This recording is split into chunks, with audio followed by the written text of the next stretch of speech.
क्या आप जानते हैं कि 29 अगस्त को कौन सा दिन मनाया जाता है? एक बहुत ही महत्वपूर्ण दिन 29 अगस्त, जिसे नेशनल स्पोर्ट्स डे के रूप में मनाया जाता है। राष्ट्रीय खेल दिवस 29 अगस्त को मनाया जाता है। और इस दिन का क्या महत्व है, क्यों इसको मनाया जाता है, आज का ही दिन क्यों चुना गया, ये सारा डिटेल आज हम इस वीडियो में डिस्कस करने वाले हैं। Hello everyone, welcome to Vidyashree academy. I hope you are doing well. आज हम डिस्कस करने वाले हैं इम्पोर्टेंट डेज की सीरीज़ में नेशनल स्पोर्ट्स डे। हर साल को 29 अगस्त को राष्ट्रीय स्पोर्ट्स दिवस मनाया जाता है, राष्ट्रीय खेल दिवस मनाया जाता है, जिसे हम नेशनल स्पोर्ट्स डे के रूप में भी जानते हैं। इस दिन का जो उद्देश्य है वो है खेलों के महत्व में अवेयरनेस लेकर आना और देश में जो युवा खिलाड़ी हैं उनको खेल के प्रति प्रोत्साहित करना। इसे कौन सा डिपार्टमेंट मनाता है, ये क्वेश्चन भी पूछा जाता है।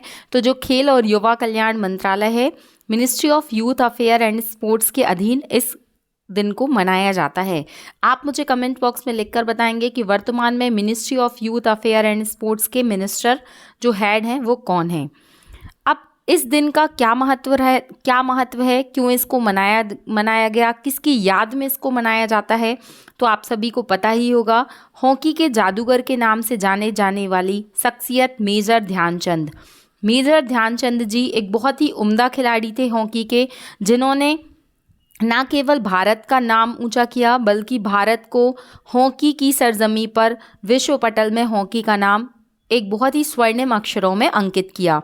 तो याद रखिएगा, आपसे ये क्वेश्चन भी पूछा जा सकता है कि जो राष्ट्रीय खेल दिवस है इसे मनाने की शुरुआत कब से की गई, तो 2012 में भारत सरकार ने मेजर ध्यानचंद जी की जयंती, चूँकि 29 अगस्त का दिन ही क्यों चुना गया, क्योंकि 29 अगस्त को मेजर ध्यानचंद जी का क्या रहता है, जन्मदिन रहता है, इसीलिए यह दिन चुना गया कि यह खेल दिवस के रूप में मनाया जाएगा। तो याद रखिएगा कि मेजर ध्यानचंद भारत के हॉकी खिलाड़ियों में से एक थे। उन्होंने 1928, 1932 और 1936 के ओलंपिक में भारत को हॉकी के लिए गोल्ड मेडल दिलाया था। ये क्वेश्चंस कई बार आ चुके हैं, ये तीनों ईयर आपको एकदम याद होने चाहिए। 1928, इसके बाद 1932 और 1936। जैसा कि आप जानते हैं कि ओलंपिक गेम्स जो हैं वो प्रत्येक 4 साल के अंतराल में होते हैं, तो लगातार 3 बार भारत के लिए हॉकी का जो गोल्ड मेडल आया उसमें बहुत ही महत्वपूर्ण भूमिका थी हॉकी के जादूगर मेजर ध्यानचंद जी की। अब इस दिन का महत्व क्या है, जैसा कि हमने पहले डिस्कस किया है कि जो खेल होते हैं वो ना केवल हमारे शारीरिक विकास के लिए अच्छे होते हैं, एज वेल एज वो आपको फिजिकली मेंटली बहुत ही अच्छा बेनिफिट देते हैं। और उससे क्या होता है कि हमारे अंदर एक कॉन्फिडेंस, जो हमारा सेल्फ कॉन्फिडेंस है, वो बहुत अधिक बढ़ता है। अगर हम वर्तमान खिलाड़ियों की बात करते हैं, जैसे कल के करंट अफेयर में आपने पढ़ा होगा कि नीरज चोपड़ा जो हैं, जो कि भाला फेंक के बहुत ही अच्छे खिलाड़ी हैं, जिन्होंने ओलंपिक में गोल्ड मेडल दिलाया, और उसके बाद अभी जो वर्ल्ड एथलीट चैम्पियनशिप हुई है उसमें भारत को गोल्ड मेडल दिलाया है। तो ऐसी बहुत ही बेहतरीन खिलाड़ी, आपने आर प्रज्ञानंद का नाम सुना होगा। अभी जब एक तरफ हम चंद्रयान 3 के सक्सेसफुल होने की खुशियां मना रहे थे, वहीं दूसरी तरफ जो विश्व विजेता है मैग्नस कार्लसन, उनसे तो हारा नहीं बोल सकते, बट हाँ, आर प्रज्ञानंद की जो भूमिका रही है वो बहुत ही अच्छी रही है। एक 18 वर्ष का बच्चा जो कि विश्व चैंपियन विजेता से हारना भी, मतलब सिल्वर मेडल मिला है, तो वो भी काफ़ी हमारे लिए एक प्रेरणास्पद है, और डेफिनेटली वो गोल्ड मेडल भी भारत के लिए लेकर आएगा। तो खेल हमें टीम वर्क, नेतृत्व, अनुशासन के मूल्यों को सिखाते हैं। स्पोर्ट्स हमेशा हमें किस तरीके से टीम वर्क में काम करना है, कैसे लीडरशिप करना है, और जो डिसिप्लिन है, जो वैल्यूज़ हैं, वो हमें स्पोर्ट्स से सीखने के लिए मिलती हैं, और स्पोर्ट्स जीवन में सफल होने के लिए बहुत अधिक आवश्यक होते हैं। तो अगर आपको खेलना पसंद है तो आप खेलिए। आपकी जो हॉबी है आप उसे अपना पैशन भी बना सकते हैं, आप प्रोफेशनली भी उसमें बहुत आगे जा सकते हैं। बहुत सारे एग्जाम्पल हमें देखने मिलते हैं, चाहे वो क्रिकेट की दुनिया हो, चाहे वो चेस हो, या डिफरेंट टाइप के गेम्स हैं। तो खेल जो हैं वो हमें आगे बढ़ने के लिए हमेशा प्रोत्साहित करते हैं। अब यहाँ पर हमें ये भी पढ़ना है कि हमें वो एग्ज़ाम की दृष्टि से यहाँ से कैसे कैसे क्वेश्चन बन सकते हैं। तो हम बात करते हैं कि theme of the national sports day 2023 की जो थीम है, sports as an enabler for and inclusive fit society.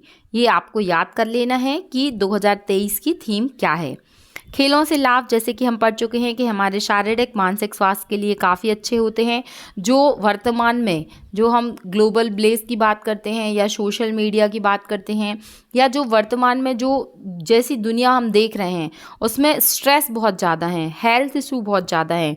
जैसे आप देखते हैं कि डायबिटीज़ की समस्या, स्ट्रोक या हार्ट डिसीज़ या डिफरेंट टाइप की जो डिसीज़ हैं, उन सब से लड़ने का सबसे अच्छा तरीका है, हमारे शरीर को फिट करने का रखने का तरीका है कि हम कुछ ना कुछ खेल को अपनी जीवन शैली में उतार लें।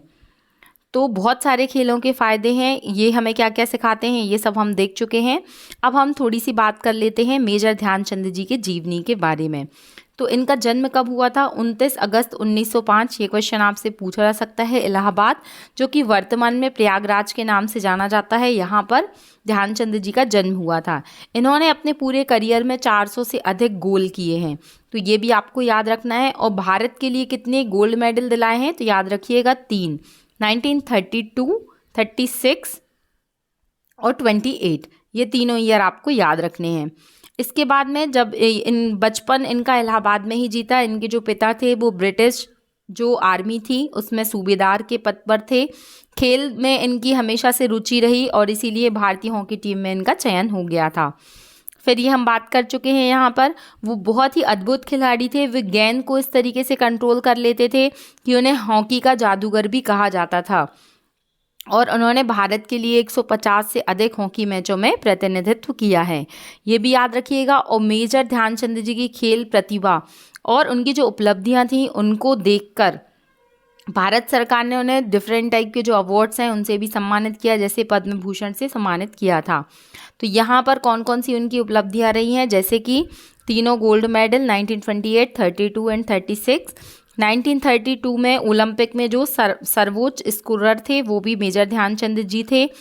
1933 में द जादूगर ऑफ हॉकी के नाम से एक पुस्तक रिलीज़ की गई थी और 1956 में पद्म भूषण अवार्ड मिला था, ये आपको याद रखना है। 2002 में भारत सरकार ने जो नई दिल्ली का नेशनल स्टेडियम था उसका नाम बदल के ध्यानचंद नेशनल अवार्ड भी कर दिया गया था। और मेजर ध्यानचंद के नाम से पुरस्कार भी दिया जाता है, ये भी आपको पता होगा। तो याद रखिएगा कि 2012 से हम क्या है, नेशनल स्पोर्ट्स डे 29 अगस्त को मनाते हैं। फिर पुरस्कारों की बात करते हैं तो मेजर ध्यानचंद खेल रत्न पुरस्कार, आपको पता होगा कि 1991, 1992 में जो खेलों का सर्वोच्च सम्मान होता था, जिसका नाम शुरुआत में जब इसका नाम था वो था राजीव गांधी खेल रत्न पुरस्कार, लेकिन मोदी गवर्नमेंट ने 2021 में क्या किया है कि मेजर ध्यानचंद जो राजीव गांधी खेल रत्न पुरस्कार है उसका नाम चेंज करके 2021 में क्या किया गया, मेजर ध्यानचंद खेल रत्न पुरस्कार। चूँकि ये बहुत ही कंट्रोवर्शियल सब्जेक्ट था कि जो स्पोर्ट्स का सबसे बड़ा सम्मान है वो राजीव गांधी जी के नाम पे ना होकर किसी खिलाड़ी के नाम पर होना चाहिए, और वो भी ध्यानचंद जी जैसे बहुत ही अच्छे खिलाड़ी हैं उनके नाम पर होना चाहिए, इसलिए ये नाम चेंज किया गया था। तो ये क्वेश्चन चूँकि करंट अफेयर से रिलेटेड था इसलिए आपसे पूछा जा सकता है। सेकंड हम बात करते हैं कि यह पुरस्कार जो है वो 4 वर्ष की अवधि में जो भी खेलों में उत्कृष्ट प्रदर्शन करते हैं, जिसमें विजेताओं को जिसमें 1 पदक, 1 प्रमाण पत्र और 25 लाख रुपए की नगद राशि दी जाती है। तो ये भी आपको याद रखना पड़ेगा कि मेजर ध्यानचंद अवार्ड में कितना पैसा मिलता है, तो 25 लाख रुपए मिलता है। यहाँ से क्वेश्चन पूछा जा सकता है। भारतीय शतरंज ग्रैंड मास्टर विश्वनाथन आनंद पहले खेल रत्न विजेता थे। तो आपसे क्वेश्चन पूछा जा सकता है कि जो मेजर ध्यानचंद पुरस्कार है जिसका पुराना नाम राजीव गांधी खेल रत्न पुरस्कार था, वो सबसे पहले किसे मिला था, तो चेस के ग्रैंड मास्टर के नाम से जाने जाने वाले विश्वनाथन आनंद जी को सबसे पहले ये अवार्ड मिला था। उसके बाद बहुत सारे खिलाड़ी हैं जैसे कि सचिन तेंदुलकर, विराट कोहली और बहुत सारे दिग्गज खिलाड़ियों को ये अवार्ड मिल चुका है। कुछ और पुरस्कारों की इसी सीरीज में हम बात करते हैं, जैसे अर्जुन पुरस्कार। अर्जुन पुरस्कार की स्थापना भी खेल दिवस के दिन 29 अगस्त 1961 को हुई थी, ये भी याद रखिएगा। और मेजर ध्यानचंद अवार्ड के बाद में भारत का जो 2nd नंबर का हाईएस्ट अवार्ड होता है वो अर्जुन अवार्ड होता है। इसमें 15 खिलाड़ियों को दिया जाता है, 5 लाख रुपए नगद राशि मिलती है। और फिर आता है द्रोणाचार्य अवार्ड। तो द्रोणाचार्य कौन थे? वो गुरु थे। तो जो कोच होते हैं उनको ये अवार्ड दिया जाता है। इसकी स्थापना भी कब की गई थी? 29 अगस्त। तो देखिए ईयर अलग अलग है लेकिन डेट कौन सी है? 29 अगस्त ही है। तो याद रखिएगा 29 अगस्त 1985 से द्रोणाचार्य अवार्ड दिया जा रहा है। ये भी आपको याद रखना है। फिर मेजर ध्यानचंद जी की अगर हम बात करते हैं तो इन्होंने खेलों के लिए अपना पूरा जीवन कुर्बान किया, इसलिए 2002 में जो ये अवार्ड है मेजर ध्यानचंद अवार्ड की स्थापना की गई। तो ये आपको याद रखना है यहाँ पर। इसके बाद कुछ क्वेश्चंस डिस्कस करते हैं। सबसे पहले खेल दिवस कब मनाया जाता है? तो 29 अगस्त को मनाया जाता है। खेल दिवस किसके नाम पर मनाया जाता है? तो मेजर ध्यानचंद जी के नाम पे मनाया जाता है। हॉकी का जादूगर किसे कहा जाता है? तो मेजर ध्यानचंद जी को कहा जाता है। इनका जन्मदिन कब रहता है? तो 29 अगस्त 1905 को इलाहाबाद में इनका जन्म हुआ था। फिर पद्म भूषण अवार्ड से कब सम्मानित किया गया? तो जब मध्य प्रदेश का गठन हुआ था 1956 में मेजर ध्यानचंद जी को पद्म भूषण अवार्ड से सम्मानित किया गया। खेल दिवस मनाने की शुरुआत कब से की गई? तो 2012 से खेल दिवस मनाने की शुरुआत की गई। अब कुछ MCQ देखते हैं कि भारत में राष्ट्रीय खेल दिवस कब मनाया जाता है। तो अब आपको ये लेक्चर देखने के बाद तो एकदम रट गया होगा कि 29 अगस्त से राष्ट्रीय खेल दिवस मनाया जाता है। राष्ट्रीय खेल दिवस किसके नाम पर मनाया जाता है? कितने गोल्ड मेडल जीते? 3। तो आई होप ये MCQ आप डेफिनेटली सॉल्व कर लेंगे। तो ये आज का वीडियो था जो कि खेल दिवस से रिलेटेड था। एक बहुत ही अच्छा क्वेश्चन मुझे याद आ गया अगस्त से कि जिस दिन चंद्रयान लॉन्च हुआ था, चंद्रयान 3, उस दिन की याद में, उस दिन की सक्सेस को याद करने के लिए, सेलिब्रेट करने के लिए जो इसरो है, इसरो ने बोला है भारत सरकार ने बोला है कि 23 अगस्त का दिन जो है वो नेशनल स्पेस डे के रूप में मनाया जाएगा। तो याद रखिएगा ये क्वेश्चन, चूँकि अब जो आगे होने वाले एग्ज़ाम है उसमें पूछा जाएगा कि नेशनल स्पेस डे कब मनाया जाता है। तो याद रखिएगा 23 अगस्त को मनाया जाता है। तो याद रखिएगा कि 23 अगस्त को मनाया जाता है कौन सा? National space day. और 29 अगस्त को मनाया जाता है नेशनल स्पोर्ट्स डे। भारत का राष्ट्रीय खेल कौन सा है या नहीं, ये आप मुझे कमेंट बॉक्स में लिखकर बताने वाले हैं। अगर आपको ये वीडियो अच्छा लगा है और आप चाहते हैं कि लगातार मैं आपके लिए इसी तरीके के यूज़फुल वीडियो बनाती रहूं, तो प्लीज़ चैनल को अधिक से अधिक लोगों तक शेयर कीजिएगा। चैनल सब्सक्राइब नहीं किया तो सब्सक्राइब कीजिएगा। Keep learning. Thank you so much. जय हिंद, जय भारत।